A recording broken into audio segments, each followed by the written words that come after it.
estamos en una entrega más de su programa Por Amor al Arte, bajo la producción de Nel Sound. Estamos en este día con una grata compañía, es nuestro amigo y conocido de ustedes, el Padre Armonó, a quien le damos la bienvenida a nuestro programa. Saludos, Padre, ¿cómo está usted?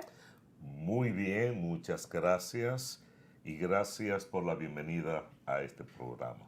Gracias. Para nosotros es un placer que usted esté con nosotros, especialmente siendo usted, Padre, una figura tan conocida en esta ciudad de Lawrence y en todo el Valle de Merrimack, especialmente por todas las actividades que usted realiza y por todos esos movimientos culturales que usted pone en ejecución. Pero esta entrevista es básicamente para que nosotros conozcamos un poco más de lo que es el Padre Armonó como ser humano, porque ya muchos lo conocen como el Padre en la iglesia, que es su actividad principal, y también en las calles de Lawrence, en el teatro. Pero vamos a ver sobre el ser humano, ¿de dónde viene el Padre Armonó? ¿Dónde nació? ¿Cuáles son su familia?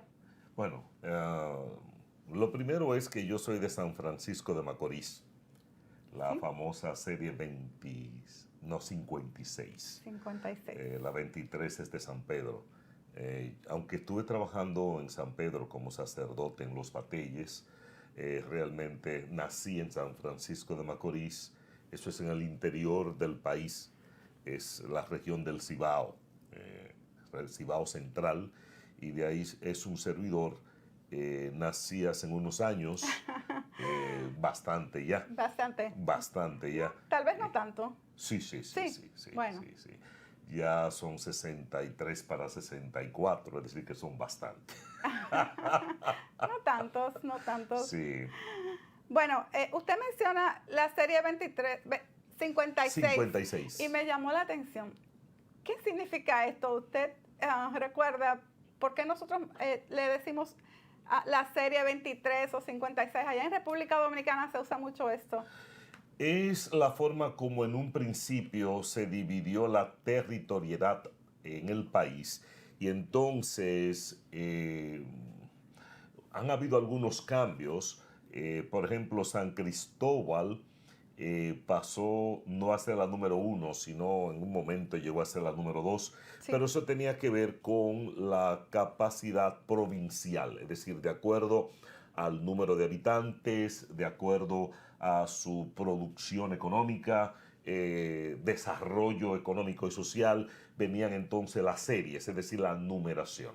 Okay. En el caso de la capital es la número 1. Sí. En el caso de Santiago, la número 2, y así sucesivamente. Quise hacer esta pregunta porque siempre escucho a las personas, la serie 21, yo soy de la serie tanto, y a veces pues no entendemos. Y es bueno conocer un poquito de historia, especialmente porque la cedulación, de nuestro país. En la cédula, es decir, en ese documento de identidad personal que se emiten en los países, en Dominicana, la cédula tenía que identificarte de qué región venía. Entonces, en vez de poner San Francisco de Macorís, te ponían serie 56 y abajo San Francisco de Macorís. Entonces, ¿de qué series eres? 56. Sí. Entonces ya indistintamente sabíamos a qué pueblo pertenecía. Y mucha gente lo decimos con mucho orgullo. Yo serie soy 56. serie 56 o 53. Bueno, padre, volviendo al tema del Padre Armonó, de Joel Almonó Roque, todos le conocemos como el Padre Armonó. Exacto.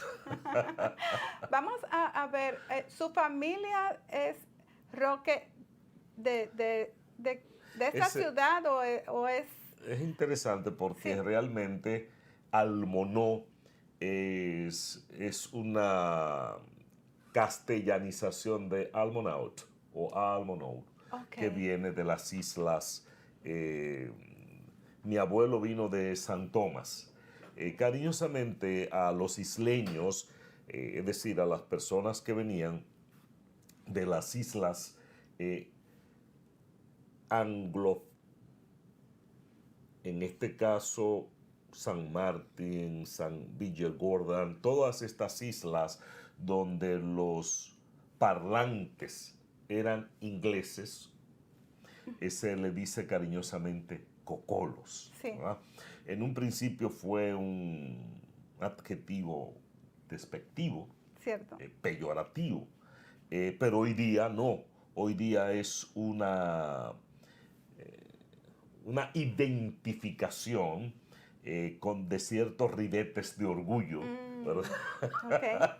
Ok. Decir de donde la ascendencia cocola. En el caso nuestro, mi abuelo, mi papá no vino de las islas, sino el abuelo es de San Francisco de Macorís, el apellido es Almonó. Mi mamá, el apellido es Roque, de los Roques del Cibao. Entonces, esa fusión de apellidos queda Almonó Roque. Pero mis padres, mi papá fallecido de San Francisco, mi madre, que vive ahora mismo en New Jersey, es también de San Francisco. Ok, muy interesante, padre. Me gustaría saber un poco sobre su juventud, que nos cuente un poco qué hacía Hermonó antes de ser padre o si fue padre joven. Es curioso, mi juventud, eh, como la de todos los jóvenes que se desarrollaron o desarrollaron su pubertad viendo lo que conocimos como una dictadura ilustrada, y algunos lo conocen como el gobierno de los 12 años de Joaquín Balaguer, pues sobre todo venir de San Francisco de Macorís, pues y de esos momentos, entonces lo que tendríamos es una juventud con un carácter revolucionaria, es decir, del mundo de la izquierda. Un poco Entonces, contradictorio, ¿sí? vengo del, bueno, Para ser padre, ¿no? sí, porque Dios nos llama desde distintas áreas Así es. y te deja que tú tomes vuelo en otros aspectos sencillamente para prepararte. Correcto. Y entonces cuando te llama, pues te llama. Entonces yo vengo de este lado, pero no antes de no estar involucrado o de estar involucrado en las actividades artísticas. El Oh, teatro sí. para mí lo comencé a la edad de 14 años. Mi profesor Luis Felipe, que hoy día está en Nueva York,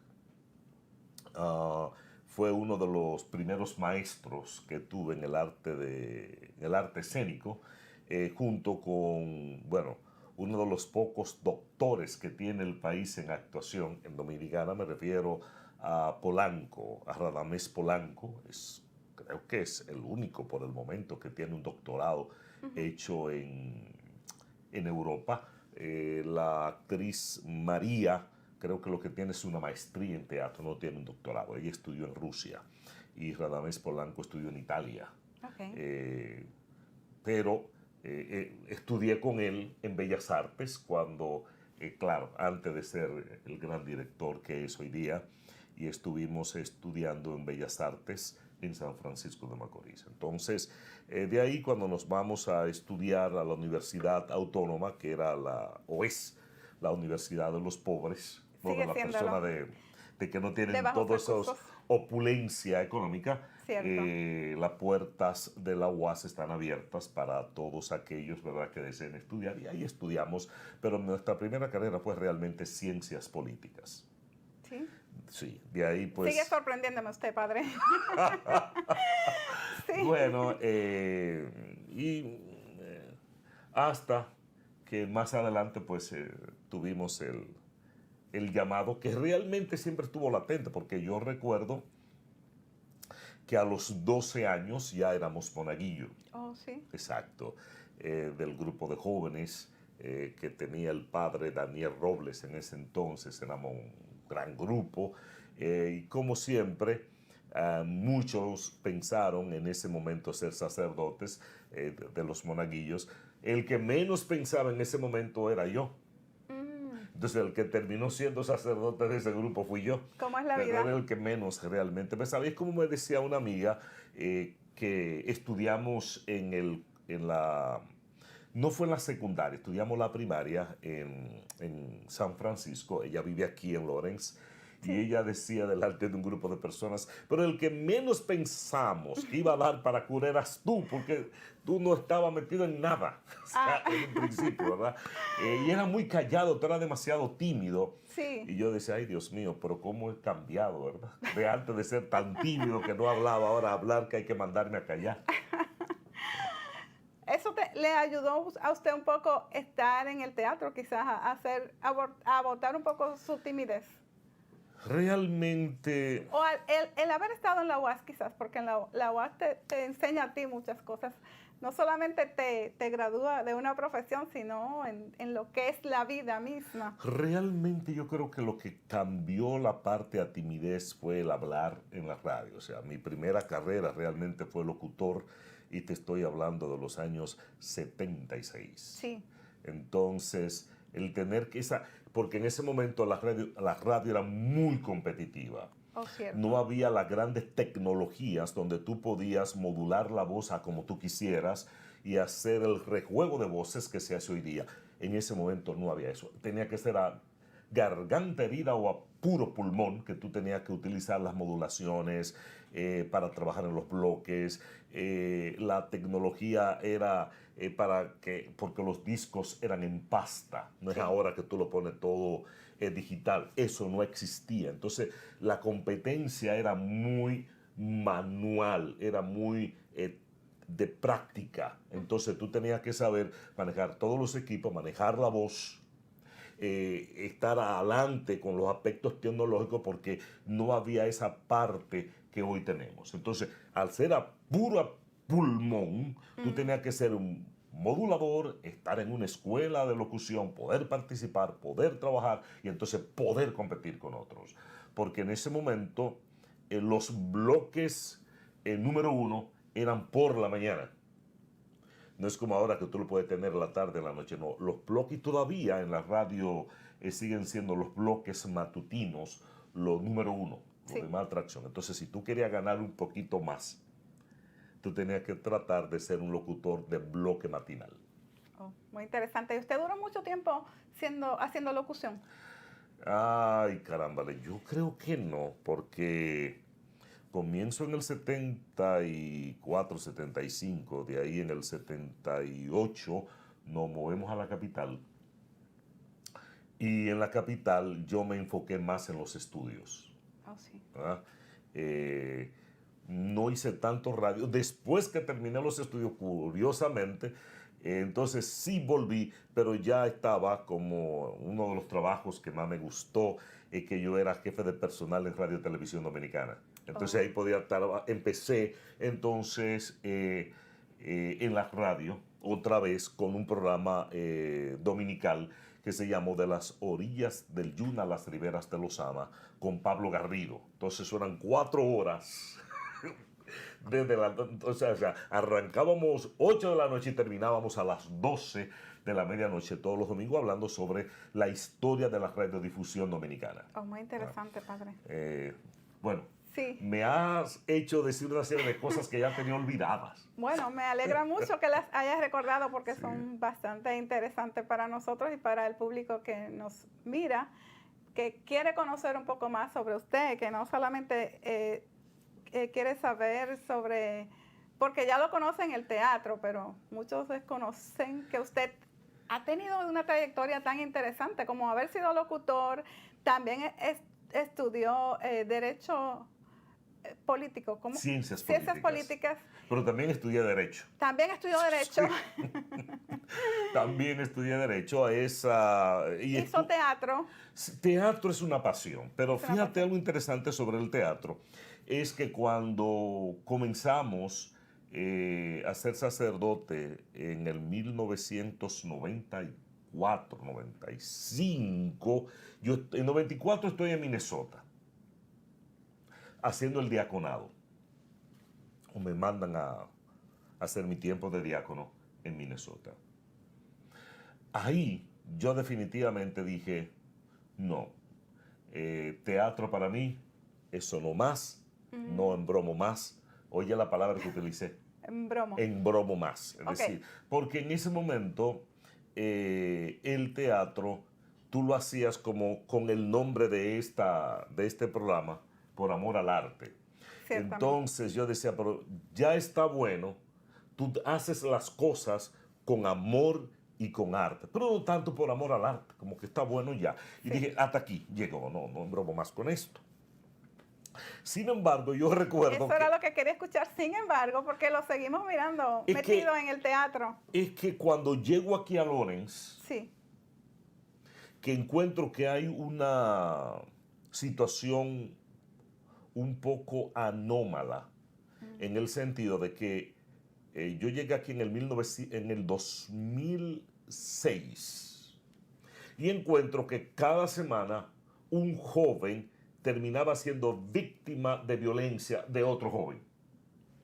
Entonces yo recuerdo que hablé en ese momento estaba el padre, era el padre Jorge, estaba el pastor Blanco, estaba el pastor Víctor Jarvis, era un grupo y yo decía, pero ustedes no se dan cuenta de que yo siento que los jóvenes están utilizando un código de SOS con tanta violencia. Y eso significa necesitamos ayuda. Miren que hay un código, que cada semana hay un joven que termina su vida tronchada completamente por un acto de violencia. Esos son códigos, yo decía, que nos están hablando y tenemos que prestar atención. Entonces de ahí yo recuerdo que en varias reuniones Ali Silverio, la hija de doña Julia, entró a trabajar con nosotros, llegaron otros jóvenes para tratar de descifrar los códigos que los jóvenes estaban hablando y decidimos hacer una especie de actividad en el Campañón Park. Yo recuerdo que hubo un joven puertorriqueño que trabajaba con gangas en ese momento que dijo, padre, vamos a traer los jóvenes de las gangas. Y yo decía, pero yo no sé cómo se trae eso. Entonces Rick, que se llama Rick, todavía está activo, un muchacho fuerte de Puerto Rico, me dijo, yo sé cómo, vamos a trabajar, vamos a traerla. Entonces, nos juntamos, fue a la 1 de la tarde en el parque. Yo recuerdo que en ese momento Brian de Peña trabajaba con Juventud Semana Hispana. Entonces, trajo jóvenes de Juventud Semana Hispana, vinieron jóvenes de otras iglesias para traer y que vinieran todos los jóvenes a ese evento. Yo recuerdo que Rick me dijo, se acerca y me dice, todo va muy bien. Digo, pero yo no veo los jóvenes de las gangas aquí. Y me dice, claro que sí que están aquí. Usted ve aquellos que están en bicicleta, esos son de tal cosa. Usted ve aquellos que están allí, que están por los bancos sentados, que esos son de otra. Y empezó a identificarlo, que para mí yo no veía ninguno. Pero él lo conocía y empezó a identificarlo. Entonces dijo, vamos a hacer un ejercicio para atraerlos. Y efectivamente lo hicimos. La conclusión fue... ¿En qué consistió ese ejercicio que ustedes hicieron? Que hizo a estos jóvenes de gangas llegar hasta ustedes. Un invento de Rick, Sí. que no lo he vuelto a hacer jamás y espero que a nadie se le ocurra. Entonces Rick dijo, mire, vamos a llamarlos para atraerle la atención. Vamos a hacer una escalera humana. Sí. Sí. Se ponen varios muchachos acá. Usted se sube en la escalera, usted que es el líder, usted se sube y entonces usted se pone de atrás, se pone la mano acá y usted se tira atrás y yo lo agarro. Ok. Así mismo dije yo, ajá. Dijo, pero usted quiere traerlos. Digo, claro. Dice, tiene que hacer eso. Usted tiene que romper y tiene que hacerle un desafío en forma diferente. ¿Ah? Sí. Entonces, nada, nos subimos en esa escalera humana. Te confieso que fue hasta jocosísimo porque él dice, bueno, cuando cuenta hasta 3, usted se lanza. 1, 2, 3, 3, y los muchachos empezaron a reírse y a mí me dio como apuro, para no decir vergüenza. Dije, Sí. ya hay que lanzarse. Entonces me lanzo atrás, hay un grupo que me apara, Sí. y entonces se acercan los muchachos y comenzamos a preguntarle cuáles eran las cosas que necesitaban, qué era lo que le motivaba a lanzarse hacia un mundo distinto y la violencia, qué cosas estaban pasando, y de ahí se eligieron 4 cosas. Sí. ¿Cuáles? Ellos necesitaban que los padres pudieran entenderlos, porque esa fue una de sus quejas. no eran entendidos por los padres. Segundo, y eso a mí me chocó, decían los muchachos ahí que la gran cantidad de muchachas embarazadas era producto del poco entendimiento de los padres y que tenían que irse. Tercero, que las drogas grandes que se consumían en la ciudad no eran ellos, sino de otro lado que venían a consumirlo aquí. Desde ese momento empezamos a decir que había que prestar atención, que esos jóvenes que ya hoy día son adultos viejos, porque de eso hace más de 14 años, decían que las drogas la consumían gente de otros lados que venían a consumirla acá, que no eran ellos realmente. Y tercero, que necesitaban cómo manifestar el arte. Querían, y entonces de ahí es que surge el primer grupo de teatro que hago, que se llama Renovación. Un par de esos muchachos del mundo de las gangas viene a formar parte del grupo de teatro. Muy interesante. De ahí yo recuerdo, vuelvo a abrazar el teatro, cosa que yo había dicho que no iba a embromar más No con volví eso. a embromar. Más con eso. Pero Dios lo puso, O sea, embromar de nuevo con eso. Con eso. Entonces yo recuerdo que la primera obra que presentamos fue, fue un poema de Don Pedro Mir llamado Hay un país en el mundo. Yo dije, no lo vamos a hacer poesía coreana, vamos a llevarlo al teatro. En ese momento eran unos 18 jóvenes. Estaba Alonso Capellán con su hijo Kevin de 14 años, que hoy día ya es su nombre. Y un grupo, eran 18 muchachos. Sí. ¿Ah?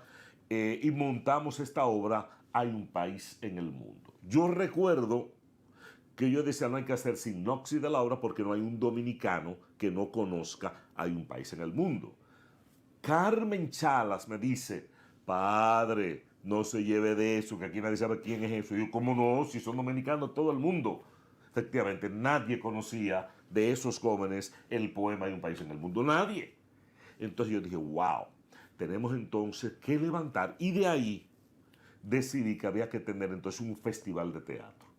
Porque no era verdad que yo presentando una obra cada año iba a suplir las necesidades teatrales. Entonces, un festival de teatro trayendo personas de diferentes lados, como de Puerto Rico, de República Dominicana, de diferentes estados, con diferentes proyecciones teatrales, iba a permitir llenar ese vacío.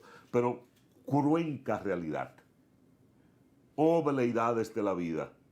Yo sufrí cuando en una obra lo que había eran 10 personas esperando una obra que recuerdo que vino de Nueva York.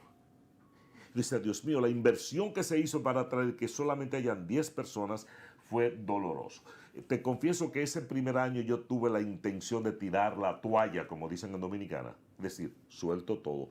Pero recuerdo a alguien que me dijo, de los mismos muchachos, pero apenas estamos comenzando. Debemos continuar. Y hoy día ya vamos para nuestra 11ª producción del Festival de Teatro. ¿Y han logrado, usted piensa que han logrado su cometido? Por lo menos yo siento que el festival se puso ya los pantalones largos, porque las personas ya lo están respaldando, ya lo esperan, ya preguntan, y hay un público cautivo. Ahora este año, por ejemplo, terminamos toda la temática de dedicarle el festival a directores dominicanos. Vamos a comenzar dedicando el festival, este 11º festival de teatro, se lo vamos a dedicar al país de El Salvador. Y comenzamos también teniendo lo que se llama un homenaje póstumo. El homenaje póstumo de este año va a ser al gran poeta del Salvador, Roque Dalton. Y el festival va a estar dedicado al gran director teatral Walter Dionisio. Vamos a traer grupos teatrales de El Salvador para presentarlos acá. Creo que será la primera vez realmente que tengamos al país del Salvador en Lawrence y presentar obras teatrales de grupos teatrales directamente del Salvador. Muy interesante tenerlo, Padre Armando, y conocer un poco de lo que ha sido su trayectoria y su vida. Para nosotros ir concluyendo con nuestra entrevista en su programa Por Amor al Arte, no quisiéramos irnos sin saber un poco de los proyectos que usted tiene, especialmente el proyecto Paz y Vida, que es precisamente para trabajar con los jóvenes, para ayudar a rescatar a los jóvenes de la calle. De la violencia. De la violencia. Mira, esto realmente surge con el grupo Interfaith. El grupo Interfaith es una asociación de pastores y líderes de fe del Valle del Merrimack. Esto surge en el 2017 aproximadamente. Yo no sé si usted recuerda que hubo un crimen atroz que sacudió la sociedad lorenciana de un joven de apenas 16 años cuyas extremidades fueron sencillamente cortadas. Sí, claro. ¿Verdad? Eso Recuerdo. fue tan fuerte, Terrible. fue terrible. Entonces, en esa oportunidad, yo recuerdo que el alcalde de ese entonces llama a los pastores, a los sacerdotes, diciendo que era tan fuerte el crimen que desbordaba la capacidad de la ciudad y que necesitaba la policía y la ciudad ayuda de las iglesias para poder frenar esto. Recuerdo que en ese momento el párroco de San Mary era el padre Carlos. Y Carlos dio la sugerencia de que nos reuniéramos primeramente, habláramos entre nosotros y después le presentáramos a la ciudad alternativas, ¿no? Y una de las alternativas que decidimos presentar fue precisamente dar charlas preventivas contra la violencia y ayudar a la comunidad. Eso comenzamos a hacerlo, nos propusimos hacer 7 charlas para alcanzar un promedio de 700 personas que oyeran las charlas preventivas contra la violencia. Realmente hicimos 9 conferencias y tuvimos más de 900 personas. Vimos que fue un éxito y decidimos que íbamos a hacerlo de nuevo. Cuando que decimos que lo vamos a hacer de nuevo, ¡tan! Ahí nos agarra un fenómeno que sacude otra vez la ciudad de Lawrence, que fue el incendio provocado por la fuga de gas de Columbia Gas, donde se queman como 70 casas en 3 ciudades. Sí. Entonces, todo nuestro esfuerzo tuvo que ir orientado a ayudar a las personas en ese tenor. Cuando creemos que ya estamos settled para comenzar otra vez el proyecto, viene la epidemia del COVID. Por 2 años y medio, la epidemia del COVID paralizó no a Lawrence, al mundo. Así es. Al mundo. Entonces, todos los proyectos quedaron paralizados. Entonces, en el 2022, hablamos con el alcalde y le dijimos, creo que podemos volver otra vez a retomar la iniciativa de las conferencias preventivas. Pero recuerdo que el pastor Taveras de la Iglesia Metodista, porque esta coalición es algo que es una bendición de Dios. En esta coalición hay adventistas, judíos, presbiterianos, pentecostales, episcopales, católicos romanos. Es una coalición muy grande.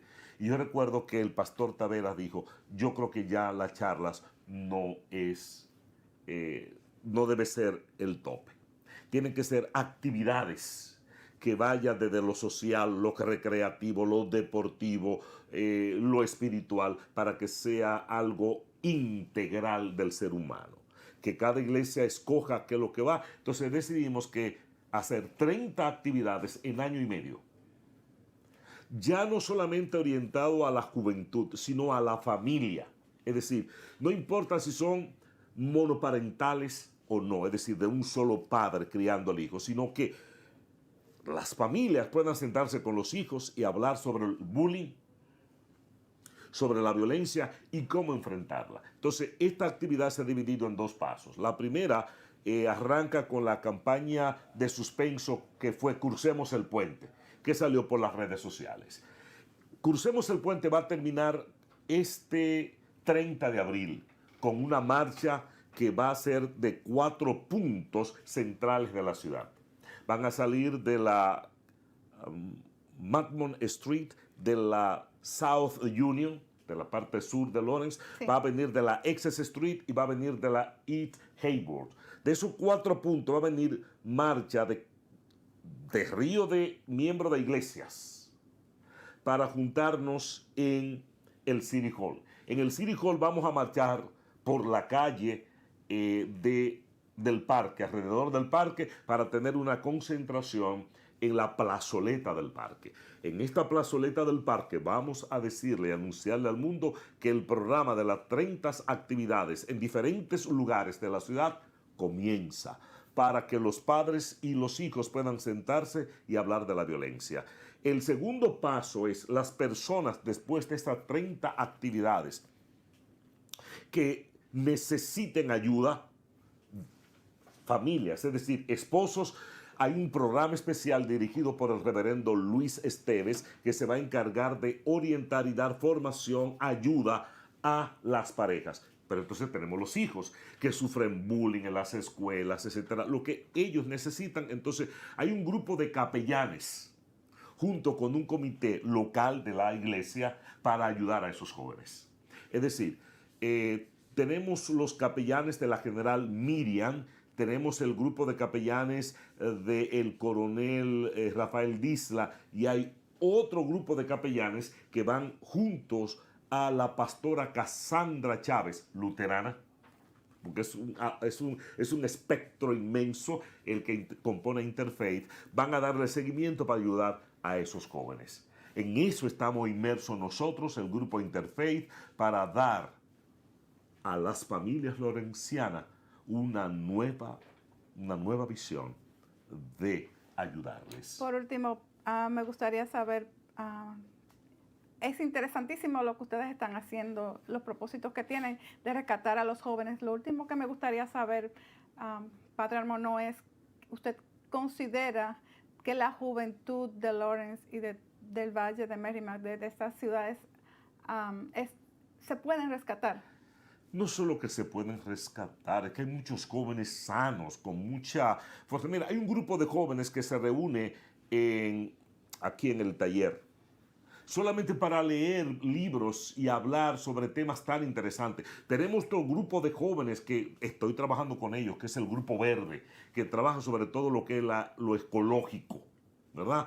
No, hay muchos jóvenes aquí puntuales. El problema no es rescatarles. El problema es cómo evitar que la fuga de cerebros de jóvenes siga ocurriendo, porque no hay como grandes expectativas para ellos acá. Entonces hay que crearlas. Mira, hay un joven que comenzó un proyecto interesantísimo de hace unos 5 años de hacer grandes grafitis en la ciudad, con un grupo de jóvenes y mucho que podríamos llamarles rebeldes. Y tú sabes la hermosura de ese arte que están haciendo esos muchachos. No, yo lo que creo es que hay que reorientarnos con los jóvenes que tenemos en la ciudad para que no se nos vayan los talentos y la fuerza laboral nuestra pueda presentarle a ellos alternativas. Tenemos jóvenes que necesitan ayuda, cierto.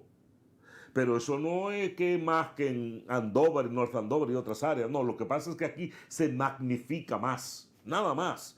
Pero hay más que en cualquier otro lado que nosotros. Pero con nosotros se magnifica. No, nuestra juventud es buena, se necesita ayuda, sí. ¿Hay problemas con la violencia? Sí. ¿Estamos enfocándonos en eso? Sí, pero hay una gran juventud sana y con gran visión. Excelente, Padre. Quiere decir que debemos canalizar los conocimientos de esos jóvenes para que ellos puedan potenciar sus energías. Hay que canalizarlas, ya sea en el deporte, ya sea en las artes, ya sea en diferentes manifestaciones. Hay que canalizar esas energías. Muchas gracias, Padre. Un placer haberlo tenido en nuestro programa Por Amor al Arte, bajo la producción.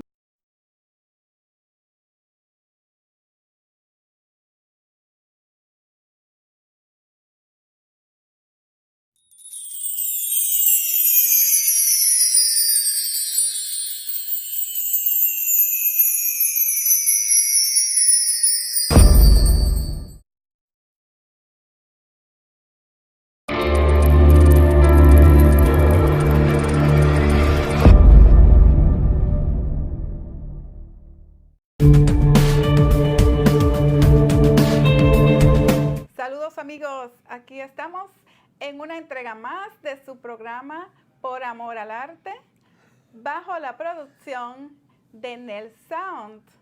Estamos en este día con una grata compañía, es nuestro amigo y conocido de ustedes, el Padre Armonó, a quien le damos la bienvenida a nuestro programa. Saludos, Padre, ¿cómo está usted? Muy bien, muchas gracias. Y gracias por la bienvenida a este programa. Gracias. Para nosotros es un placer que usted esté con nosotros, especialmente siendo usted padre, una figura tan conocida en esta ciudad de Lawrence y en todo el Valle de Merrimack, especialmente por todas las actividades que usted realiza y por todo esos movimientos culturales que usted pone en ejecución.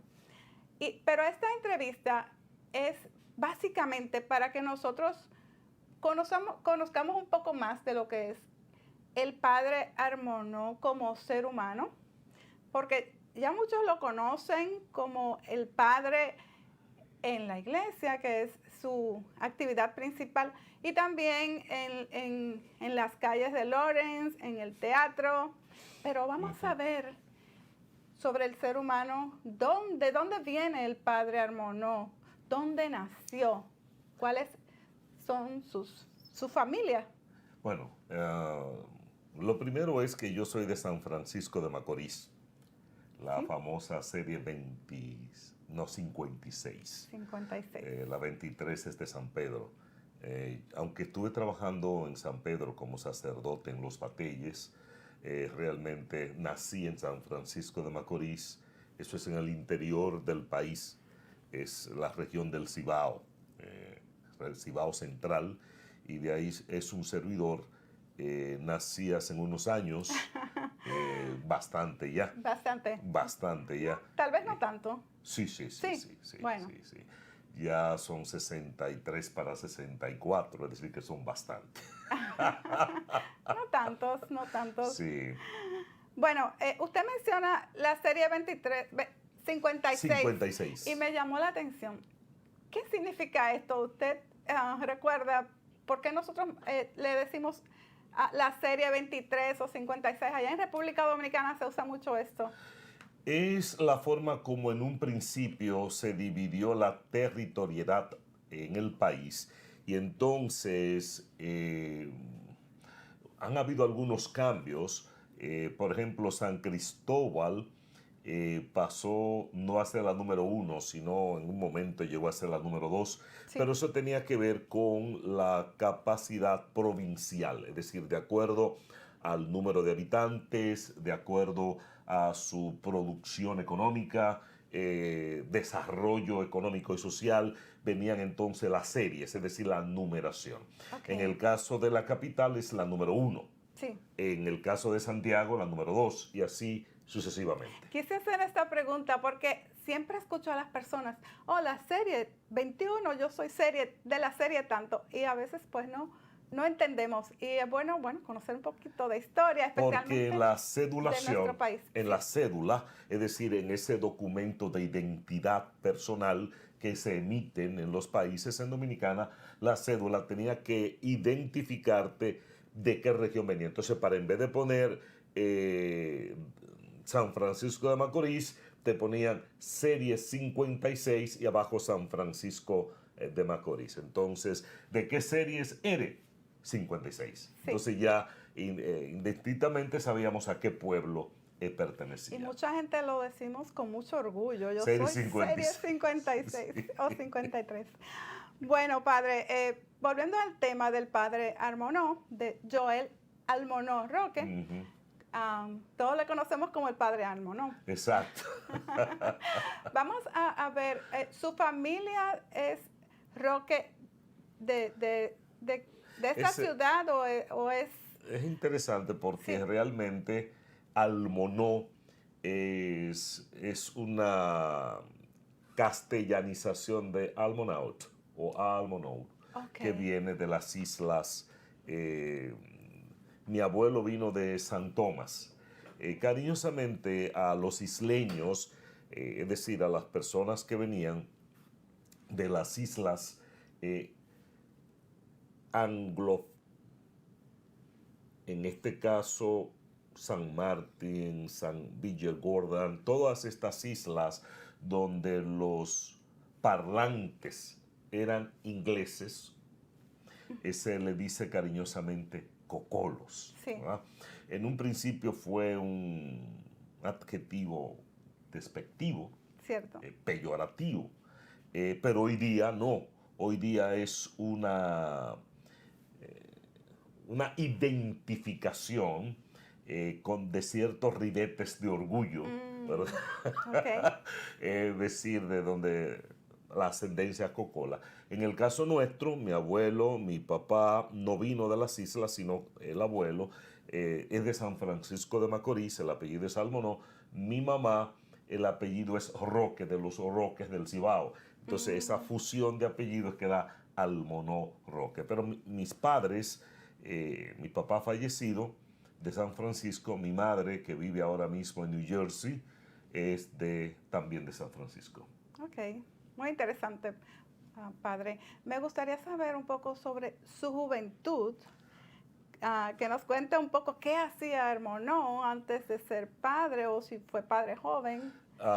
Es curioso, mi juventud, eh, como la de todos los jóvenes que se desarrollaron o desarrollaron su pubertad viendo lo que conocimos como una dictadura ilustrada, y algunos lo conocen como el gobierno de los 12 años de Joaquín Balaguer, pues sobre todo venir de San Francisco de Macorís, pues y de esos momentos, entonces lo que tendríamos es una juventud con un carácter revolucionaria, es decir, del mundo de la izquierda. Un poco Entonces, contradictorio, ¿sí? vengo del, bueno, Para ser padre, ¿no? sí, porque Dios nos llama desde distintas áreas Así es. y te deja que tú tomes vuelo en otros aspectos sencillamente para prepararte. Y Correcto. entonces cuando te llama, pues te llama. Entonces yo vengo de este lado, pero no antes de no estar involucrado o de estar involucrado en las actividades artísticas. El Oh, sí. teatro para mí lo comencé a la edad de 14 años. Mm. Mi profesor Luis Felipe, que hoy día está en Nueva York, fue uno de los primeros maestros que tuve en el arte escénico, junto con, bueno, uno de los pocos doctores que tiene el país en actuación en Dominicana. Me refiero a Polanco, a Radamés Polanco. Creo que es el único por el momento que tiene un doctorado hecho en Europa. La actriz María, creo que lo que tiene es una maestría en teatro, no tiene un doctorado. Ella estudió en Rusia y Radamés Polanco estudió en Italia. Ok. Pero estudié con él en Bellas Artes cuando, claro, antes de ser el gran director que es hoy día, y estuvimos estudiando en Bellas Artes en San Francisco de Macorís. Entonces, de ahí cuando nos vamos a estudiar a la Universidad Autónoma, que era o es la Universidad de los Pobres, ¿no? De Sigue la siéndolo. persona de que no De tienen bajos todos esos recursos. opulencia económica. Cierto. Las puertas de la UAS están abiertas para todos aquellos, ¿verdad?, que deseen estudiar, y ahí estudiamos, pero nuestra primera carrera fue realmente ciencias políticas. Sí. Sí, de ahí pues... Sigue sorprendiéndome usted, padre. Sí. Bueno, hasta que más adelante pues tuvimos el llamado que realmente siempre estuvo latente, porque yo recuerdo que a los 12 años ya éramos monaguillo. Oh, sí. Exacto, del grupo de jóvenes que tenía el padre Daniel Robles en ese entonces. Éramos un gran grupo, y como siempre, muchos pensaron en ese momento ser sacerdotes de los monaguillos. El que menos pensaba en ese momento era yo. Entonces el que terminó siendo sacerdote de ese grupo fui yo. ¿Cómo es la Pero vida? era el que menos realmente. Pues, ¿sabéis cómo me decía una amiga que estudiamos no fue en la secundaria, estudiamos la primaria en San Francisco? Ella vive aquí en Lawrence. Y Sí. ella decía delante de un grupo de personas, pero el que menos pensamos que iba a dar para cura eras tú, porque tú no estabas metido en nada, o sea, en un principio, ¿verdad? Y era muy callado, tú eras demasiado tímido. Sí. Y yo decía, ay, Dios mío, pero cómo he cambiado, ¿verdad? De antes de ser tan tímido que no hablaba, ahora hablar que hay que mandarme a callar. ¿Eso le ayudó a usted un poco estar en el teatro, quizás a botar un poco su timidez? Realmente, O el haber estado en la UAS quizás, porque en la UAS te enseña a ti muchas cosas. No solamente te gradúa de una profesión, sino en lo que es la vida misma. realmente yo creo que lo que cambió la parte a timidez fue el hablar en la radio. O sea, mi primera carrera realmente fue locutor y te estoy hablando de los años 76. Sí, Entonces, el tener que porque en ese momento la radio era muy competitiva. oh cierto. No había las grandes tecnologías donde tú podías modular la voz a como tú quisieras y hacer el rejuego de voces que se hace hoy día. En ese momento no había eso. Tenía que ser a garganta herida o a puro pulmón que tú tenías que utilizar las modulaciones para trabajar en los bloques. La tecnología era porque los discos eran en pasta. No es Sí. ahora que tú lo pones todo digital. Eso no existía. Entonces, la competencia era muy manual, era muy de práctica. Entonces, tú tenías que saber manejar todos los equipos, manejar la voz, estar adelante con los aspectos tecnológicos porque no había esa parte que hoy tenemos. Entonces, al ser a puro pulmón, tú tenías que ser un modulador, estar en una escuela de locución, poder participar, poder trabajar y entonces poder competir con otros. Porque en ese momento los bloques número uno eran por la mañana. No es como ahora que tú lo puedes tener en la tarde, en la noche, no. Los bloques todavía en la radio siguen siendo los bloques matutinos, los número uno, los Sí. de más atracción. Entonces, si tú querías ganar un poquito más, tú tenías que tratar de ser un locutor de bloque matinal. Oh, muy interesante. ¿Y usted duró mucho tiempo haciendo locución? Ay, carámbale, yo creo que no, porque comienzo en el 74, 75, de ahí en el 78 nos movemos a la capital. Y en la capital yo me enfoqué más en los estudios. Oh, sí. ¿Verdad? No hice tanto radio. Después que terminé los estudios, curiosamente, entonces sí volví, pero ya estaba como uno de los trabajos que más me gustó, que yo era jefe de personal en Radio Televisión Dominicana.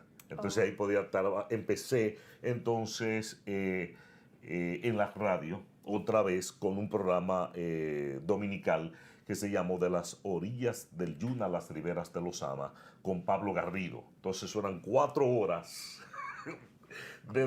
O sea, arrancábamos 8 de la noche y terminábamos a las 12 de la medianoche todos los domingos hablando sobre la historia de la radiodifusión dominicana. Oh, muy interesante, padre.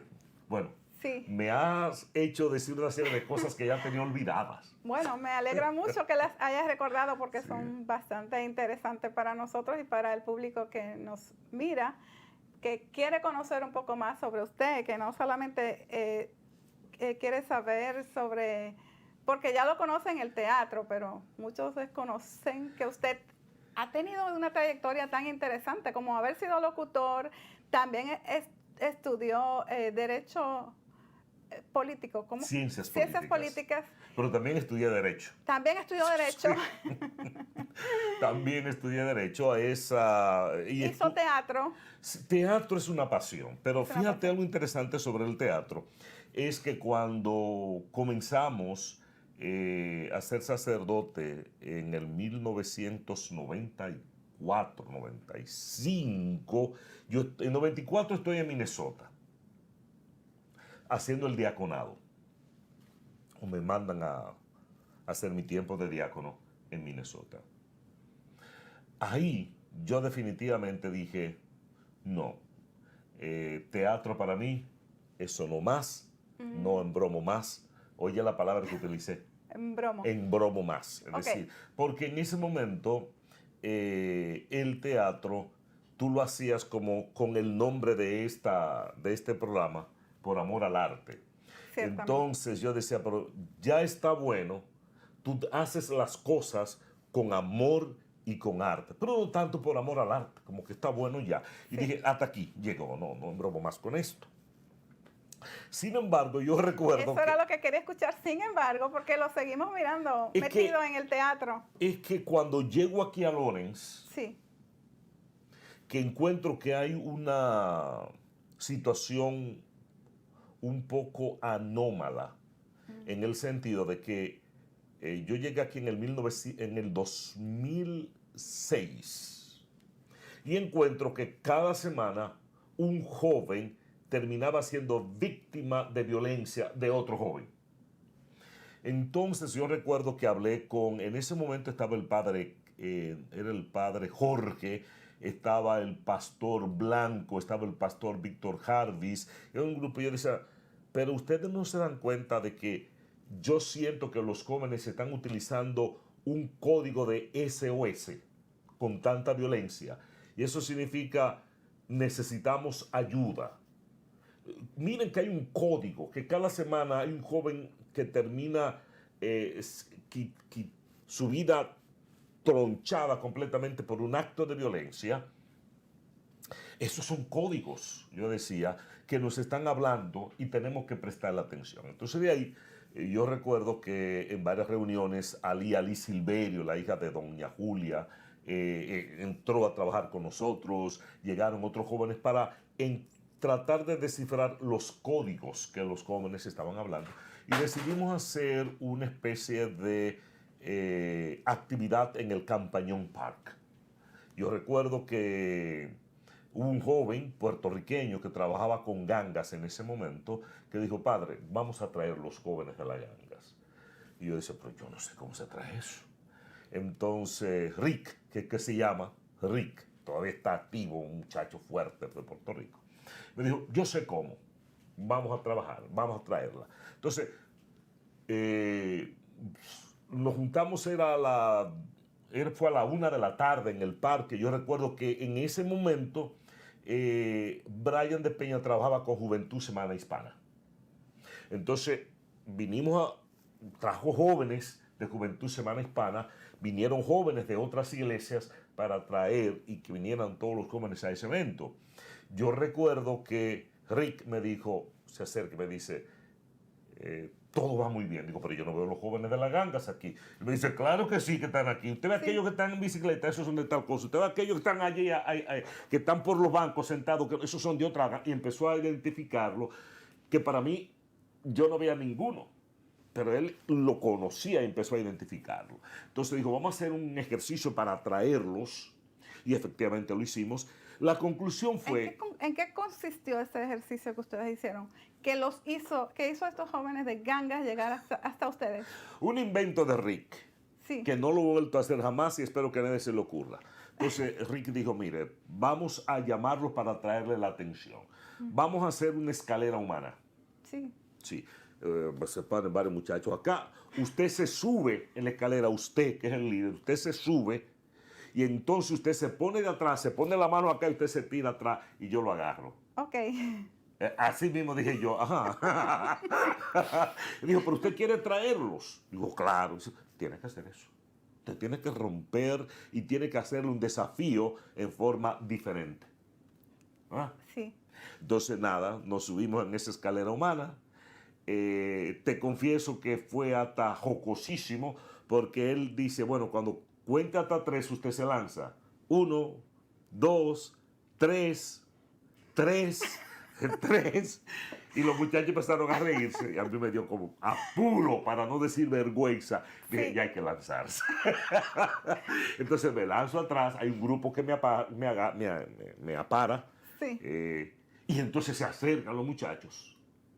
Y comenzamos a preguntarle cuáles eran las cosas que necesitaban, qué era lo que le motivaba a lanzarse hacia un mundo distinto y la violencia, qué cosas estaban pasando. Y de ahí surgieron 4 cosas. Sí, ¿cuáles?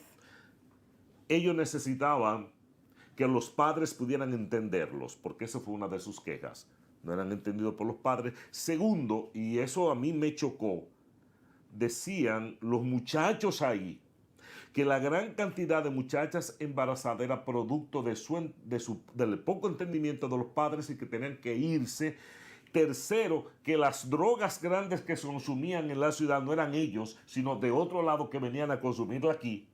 Desde ese momento empezamos a decir que había que prestar atención, que esos jóvenes que ya hoy día son adultos viejos, porque de eso hace más de 14 años, decían que las drogas la consumían gente de otros lados que venían a consumirla acá, que no eran ellos realmente. Y tercero, que necesitaban cómo manifestar el arte.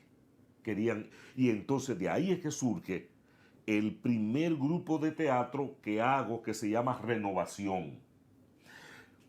Un par de esos muchachos del mundo de las gangas vienen a formar parte del grupo de teatro. Muy interesante. De ahí yo recuerdo, vuelvo a abrazar el teatro, cosa que yo había dicho que no iba a embromar más No con volví eso. a embromar. Más con eso. Pero Dios lo puso, O sea, embromar de nuevo con eso. Con eso. Entonces yo recuerdo que la primera obra que presentamos fue,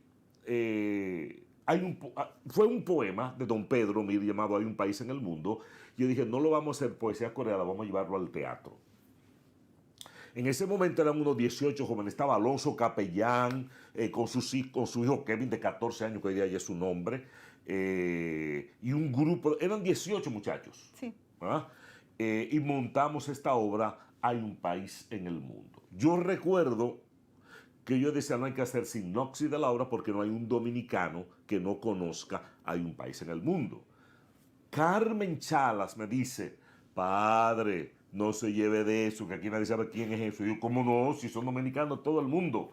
Efectivamente, nadie conocía de esos jóvenes el poema Hay un país en el mundo. Nadie. Entonces yo dije, wow, tenemos entonces que levantar. Y de ahí decidí que había que tener entonces un festival de teatro. Porque no era verdad que yo presentando una obra cada año iba a suplir las necesidades teatrales. Entonces, un festival de teatro trayendo personas de diferentes lados, como de Puerto Rico, de República Dominicana, de diferentes estados, con diferentes proyecciones teatrales, iba a permitir llenar ese vacío. Pero cruenta realidad, obleidades de la vida. Yo sufrí cuando en una obra lo que había eran 10 personas esperando una obra recuerdo que vino de Nueva York. Dice, Dios mío, la inversión que se hizo para traer que solamente hayan 10 personas fue doloroso.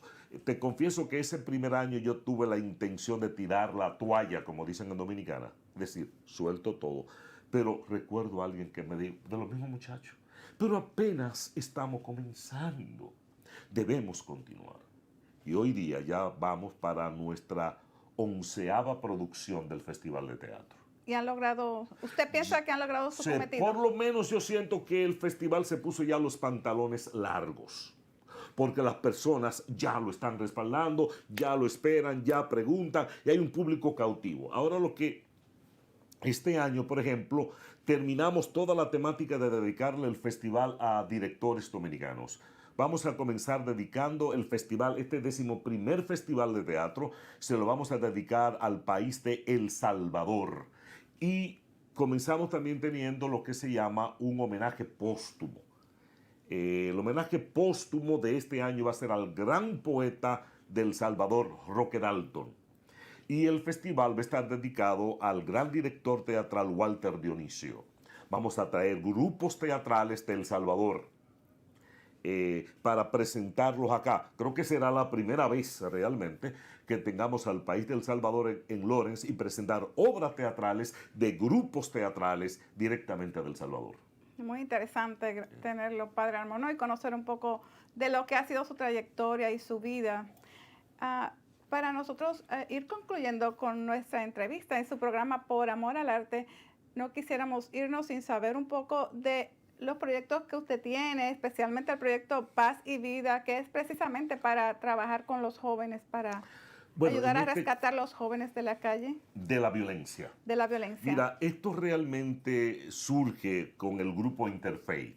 El grupo Interfaith es una asociación de pastores y líderes de fe del Valle del Barimac. Esto surge en el 2017 aproximadamente. Yo no sé si usted recuerda que hubo un crimen atroz que sacudió la sociedad lorenciana de un joven de apenas 16 años cuyas extremidades fueron sencillamente cortadas. Sí, claro. ¿Verdad? Eso fue tan fuerte, terrible. Fue terrible. Entonces, en esa oportunidad, yo recuerdo que el alcalde de ese entonces llama a los pastores, a los sacerdotes, diciendo que era tan fuerte el crimen que desbordaba la capacidad de la ciudad y que necesitaba la policía y la ciudad ayuda de las iglesias para poder frenar esto. Recuerdo que en ese momento el párroco de San Mary era el padre Carlos, y Carlos dio la sugerencia de que nos reuniéramos primeramente, habláramos entre nosotros y después le presentáramos a la ciudad alternativas, ¿no?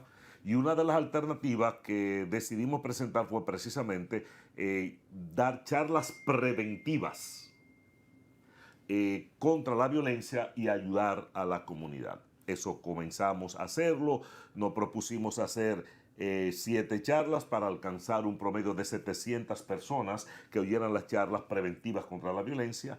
Realmente hicimos 9 conferencias y tuvimos más de 900 personas. Vimos que fue un éxito y decidimos que íbamos a hacerlo de nuevo.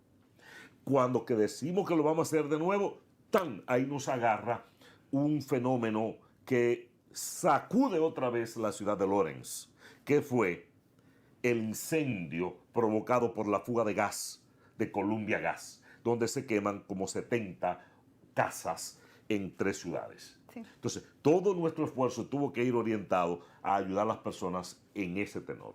Cuando creemos que ya estamos settled para comenzar otra vez el proyecto, viene la epidemia del COVID. Por 2 años y medio, la epidemia del COVID paralizó no a Lawrence, al mundo. Así es. Al mundo. Entonces, todos los proyectos quedaron paralizados. Entonces, en el 2022, hablamos con el alcalde y le dijimos, creo que podemos volver otra vez a retomar la iniciativa de las conferencias preventivas. Pero recuerdo que el pastor Taveras de la Iglesia Metodista, porque esta coalición es algo que es una bendición de Dios. En esta coalición hay adventistas, judíos, presbiterianos, pentecostales, episcopales, católicos romanos. Es una coalición muy grande. Y yo recuerdo que el pastor Taveras dijo, yo creo que ya las charlas no debe ser el tope. Tienen que ser actividades que vayan desde lo social, lo recreativo, lo deportivo, lo espiritual, para que sea algo integral del ser humano. Que cada iglesia escoja qué es lo que va. Entonces decidimos que hacer 30 actividades en año y medio. Ya no solamente orientado a la juventud, sino a la familia.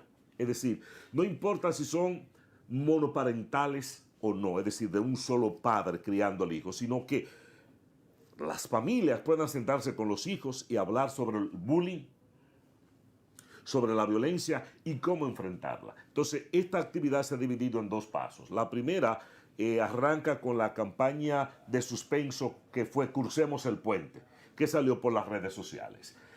Crucemos el Puente va a terminar este 30 de abril con una marcha que va a ser de 4 puntos centrales de la ciudad.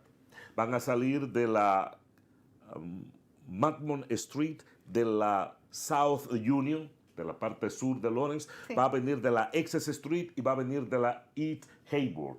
De esos 4 puntos va a venir marcha de río de miembros de iglesias para juntarnos en el City Hall. En el City Hall vamos a marchar por la calle del parque, alrededor del parque, para tener una concentración en la plazoleta del parque. En esta plazoleta del parque vamos a decirle, anunciarle al mundo que el programa de las 30 actividades en diferentes lugares de la ciudad comienza, para que los padres y los hijos puedan sentarse y hablar de la violencia. El segundo paso es las personas, después de estas 30 actividades, que necesiten ayuda, familias, es decir, esposos. Hay un programa especial dirigido por el reverendo Luis Esteves que se va a encargar de orientar y dar formación, ayuda a las parejas. Pero entonces tenemos los hijos que sufren bullying en las escuelas, etcétera, lo que ellos necesitan. Entonces hay un grupo de capellanes junto con un comité local de la iglesia para ayudar a esos jóvenes. Es decir, tenemos los capellanes de la general Miriam, tenemos el grupo de capellanes del coronel Rafael Disla, y hay otro grupo de capellanes que van juntos a la pastora Cassandra Chávez, luterana, porque es un espectro inmenso el que compone Interfaith. Van a darle seguimiento para ayudar a esos jóvenes. En eso estamos inmersos nosotros, el grupo Interfaith, para dar a las familias lorencianas una nueva visión de ayudarles. Por último, me gustaría saber, es interesantísimo lo que ustedes están haciendo, los propósitos que tienen de rescatar a los jóvenes. Lo último que me gustaría saber, Padre Armonó, es, ¿usted considera que la juventud de Lawrence y del Valle de Merrimack, de estas ciudades, se pueden rescatar? No solo que se pueden rescatar, es que hay muchos jóvenes sanos, con mucha fuerza. Mira, hay un grupo de jóvenes que se reúne aquí en el taller, solamente para leer libros y hablar sobre temas tan interesantes. Tenemos otro grupo de jóvenes que estoy trabajando con ellos, que es el Grupo Verde, que trabaja sobre todo lo que es lo ecológico, ¿verdad? No, hay muchos jóvenes aquí puntuales. El problema no es rescatarles. El problema es cómo evitar que la fuga de cerebros de jóvenes siga ocurriendo, porque no hay como grandes expectativas para ellos acá. Entonces hay que crearlas. Mira, hay un joven que comenzó un proyecto interesantísimo de hace unos 5 años de hacer grandes grafitis en la ciudad con un grupo de jóvenes y mucho que podríamos llamarles rebeldes. Y tú sabes la hermosura de ese arte que están haciendo esos muchachos. No, yo lo que creo es que hay que reorientarnos con los jóvenes que tenemos en la ciudad para que no se nos vayan los talentos y la fuerza laboral nuestra pueda presentarle a ellos alternativas. Tenemos jóvenes que necesitan ayuda, cierto. Pero eso no es que más que en Andover, North Andover y otras áreas. No, lo que pasa es que aquí se magnifica más, nada más. Pero hay más que en cualquier otro lado que nosotros. Pero con nosotros se magnifica. No, nuestra juventud es buena, se necesita ayuda, sí. ¿Hay problemas con la violencia? Sí. ¿Estamos enfocando en eso? Sí, pero hay una gran juventud sana y con gran visión. Excelente, Padre. Quiere decir que debemos canalizar los conocimientos de esos jóvenes para que ellos puedan potenciar sus energías. Hay sus que habilidades. canalizarlas, ya sea en el deporte, ya sea en las artes, ya sea en diferentes manifestaciones. Hay que canalizar esas energías. Muchas gracias, Padre. Un placer haberlo tenido en nuestro programa Por Amor al Arte, bajo la producción de Nel Sound. Y queremos invitarlos para otra ocasión. Será un placer. placer. Continuemos hablando de estos temas tan interesantes. Gracias a ustedes. Un placer, gracias.